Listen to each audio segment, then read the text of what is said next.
sea para marcar la historia de nuestro país cuando de fe y actitud se trata.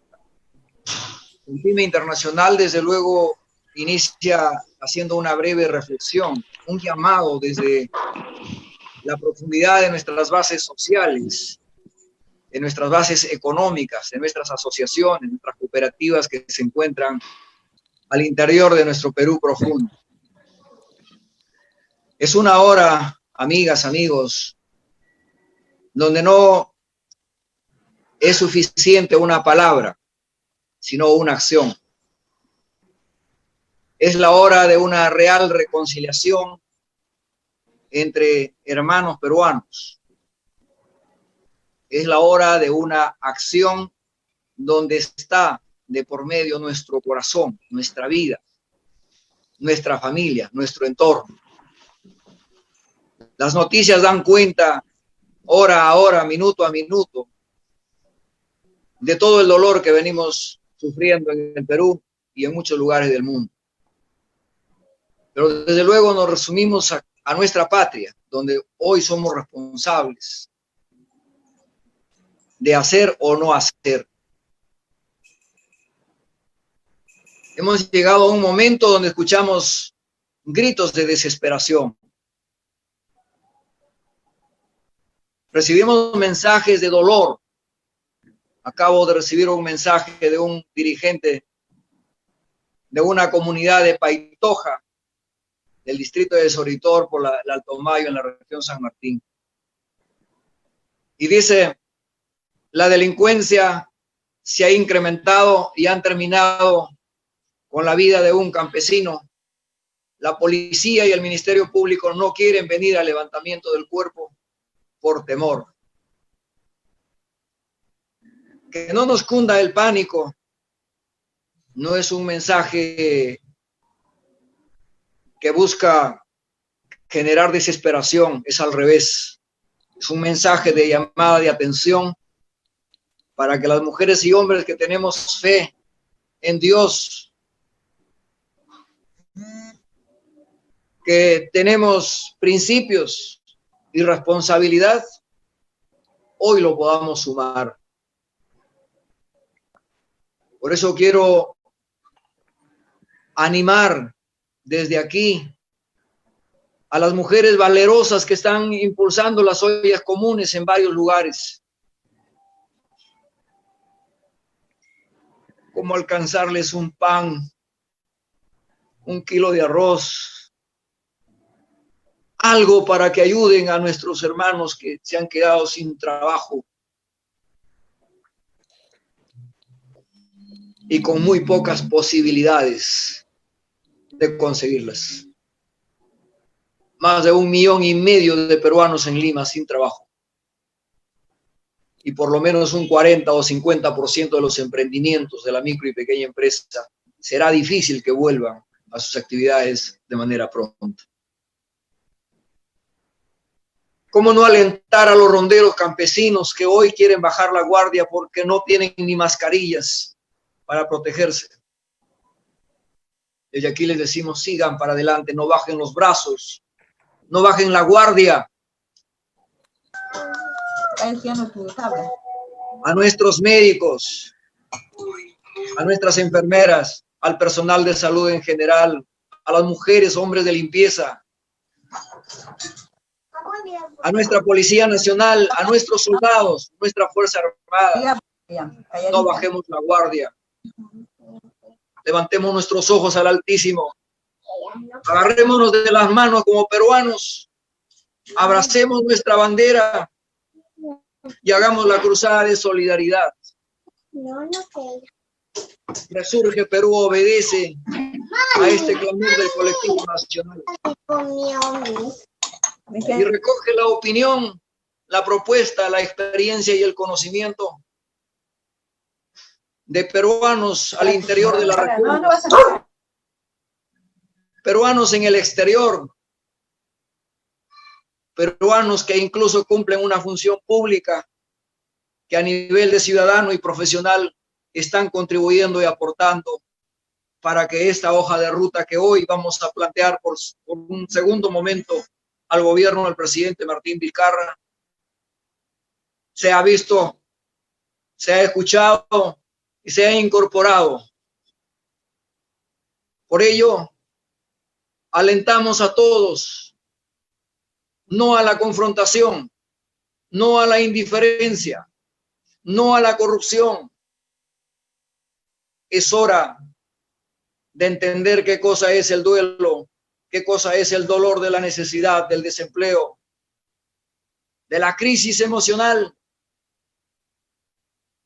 Es hora de entender que no se ha perdido todo, que Dios nos da la oportunidad de encontrarnos, de reconciliarnos, pero que también nos da la oportunidad de reinventarnos, que también nos da la oportunidad para hacer un punto de quiebre desde una forma de administrar justicia, una forma de gobernar, donde hoy encontramos un pronunciamiento de la Asamblea Nacional de Gobiernos Regionales, exhortando al gobierno central el no entendimiento, y buscamos en la Asociación Nacional de Municipalidades, el AMPE, alguna información que estuviese orientando a los 1.876 alcaldes. Está vacío. Es por eso que exhortamos a la unidad del gobierno central, el Congreso de la República, primer poder del Estado, a los gobiernos regionales, a los gobiernos municipales, a los centros poblados, a la incorporación de la fuerza viva, a las más de 1.400 cooperativas, a las asociaciones gremiales, la incorporación real de la sociedad civil organizada, para que todos en un solo frente, en una sola mirada, en una sola visión, podamos cuidar la salud de nuestra familia, nuestra salud, y a su vez podamos sumar los recursos que existen, tanto del conocimiento como los recursos económicos y materiales, para lograr ingresar a una real reactivación de la economía nacional. Resurge Perú no es un partido político. Resurge Perú es un colectivo que recoge las propuestas y que los procesa y hoy los alcanza. Y por ello voy a basarme rápidamente en 4 elementos. En el elemento de la salud, no solo es el tema de la carencia de la infraestructura, no solo es la escasez del oxígeno, es también la especulación y la débil acción de quienes tienen la responsabilidad para prevenir, corregir y sancionar ejemplarmente a aquellos que lucran con el dolor de nuestros pacientes, aquellos que especulan con el costo de los medicamentos, aquellos que falsifican los documentos, inhumanos, irresponsables, deben ser sancionados ejemplarmente. Cuando hemos planteado que se creen las boticas del Estado, nos han dicho que hay que mirar la Constitución y nos han alcanzado una serie de referencias de normas jurídicas que existieron, que han sido modificadas y que algunas existen, y la larga distancia para que pudiese llegar una corrección penal. Si nos basamos en la lista de normas, probablemente el Perú podría estar encabezando en el mundo con la cantidad de normas legales que tenemos. En algún momento tendrá que romperse, como la propia presidenta del Tribunal Constitucional lo ha dicho, que hay límites en todo. Yo creo que el límite a la especulación con la salud, a la irresponsabilidad de aquellos malos ciudadanos, debe ponerse alto ya, ahora, no mañana. Mañana es el lamento, el recuerdo de quienes se le va dejando en los cementerios. Hoy es la posibilidad de salvar vidas, de poder ayudar a aquellos que están en una cama, en una camilla, en un tópico esperando turno para poder encontrar un espacio en un hospital, en una clínica. Hoy es el momento donde el gobierno, como ha tomado decisiones para el oxígeno, también tome decisiones para los medicamentos. Y refuercen el valor, el ánimo a nuestros médicos. Me duele escuchar a un médico de Loreto decir, autoridades del Ejecutivo entregan reconocimiento a profesionales de la salud de otros países, menos a los nuestros. Médicos, compatriotas, nosotros los reconocemos y Dios los recompensará. Sigan para adelante, no pierdan la visión, ni la fuerza, ni la voluntad, su vocación de servicio, su vocación de levantar personas y dar vida hasta donde la ciencia les permite. Sigan haciéndolo. La salud, más allá de un empleo, más allá del dinero, es una responsabilidad para con Dios y por nuestra propia Constitución. A ello hay que sumar la seguridad alimentaria. Ministro de Agricultura, usted tiene 3 herramientas fundamentales al alcance. Sumas millonarias se han invertido por años en las llamadas cadenas productivas. Fortalezcamos a estas. Ya tienen experiencia de organización. Ya tienen experiencia de cumplimiento de ciertos procedimientos técnicos. Están en todas las regiones. Tiene el arma 2, las cooperativas. Y tiene el arma 3, en cada región hay profesionales con experiencia en el campo. Fortalezcamos, démosle un incentivo. No pretendamos solucionar desde un decreto ministerial o desde una norma legislativa. Demos soluciones reales incorporando las capacidades que existen en cada espacio de nuestro territorio nacional. Y si a ello hay que sumar experiencias avanzadas en otros lugares del mundo, incorporémoslo. Para ello tenemos 22 tratados de libre comercio en marcha, que hoy nos sirva para articular todo aquello que vaya a reactivar nuestra economía, en este caso desde el campo. Primer eje debe ser de este gobierno y de quienes gobiernan en las regiones y en los municipios, fortalecer nuestra agricultura, porque allí está la base para la seguridad alimentaria. Si no le damos facilidades desde la semilla, la siembra, el manejo, la cosecha y la post cosecha, los alimentos podrán subir frente al desempleo, podremos tener problemas de índole social que podría ser una factura más cara de la que hoy se está pagando. Los indicadores de la caída de nuestro PBI, de nuestro desempleo, son alarmantes. Va más allá de una guerra bélica. Este enemigo invisible que no podemos focalizar nuestras armas, sino solo a partir de la buena información, de la educación y de la responsabilidad de los ciudadanos. Y es por eso que para nosotros el segundo eje es la educación.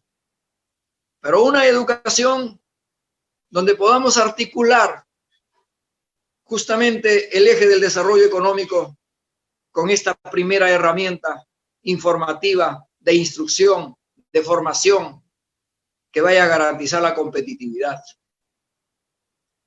Y para eso, empresas como las de servicio telefónico, que deben a la SUNAT miles de millones de soles, hoy deberían de pagar su deuda, ayudándonos por lo menos a instalar torres de conexión a una serie de pueblos alejados de nuestra patria, donde no hay señal, telefonía, no hay señal de internet y claro, no hay televisión y no hay equipos todavía. Los estoy hablando por vivencia, por la práctica, porque camino con mochila en el hombro. y porque nos escriben, y porque decía un profesor del Datén de la región Loreto en una reunión sostenida en nuestro espacio: tenemos profesores en Loreto que todavía no han puesto un dedo en la tecla de la computadora. Eso quiere decir que hay la primera atención por trabajar con nuestros docentes. Pero también nos decía el director de la UGEL Sur de la región Arequipa que por lo menos 25,000 alumnos este año podrían perder el año escolar a falta de los servicios de Internet y a falta de tener un equipo celular o un equipo que les facilite escuchar.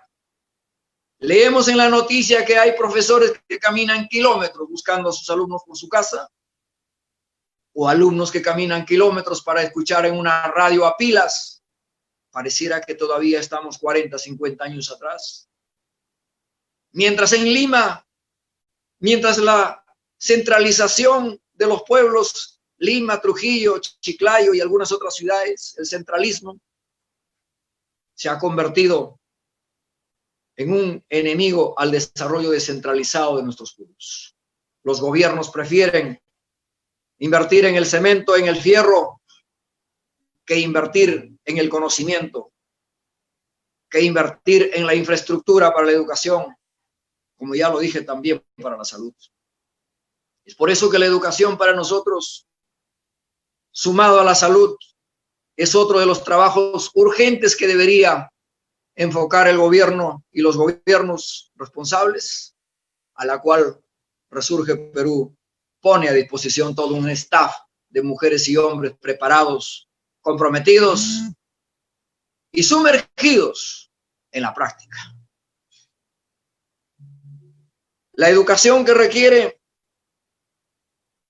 una urgente estrategia de alfabetización digital para convertir en un país competitivo, en un mundo global, donde ya se habla de la quinta G, donde ya se habla de la inteligencia artificial, donde hablamos de la robótica, de la nanotecnología, de la cuántica, donde hablamos que la gran carretera y los grandes centros comerciales están descansando en la nube y cruzando la nube. Es eminente que la globalización no lo podemos detener ni por normas, ni por intenciones, ni reacciones.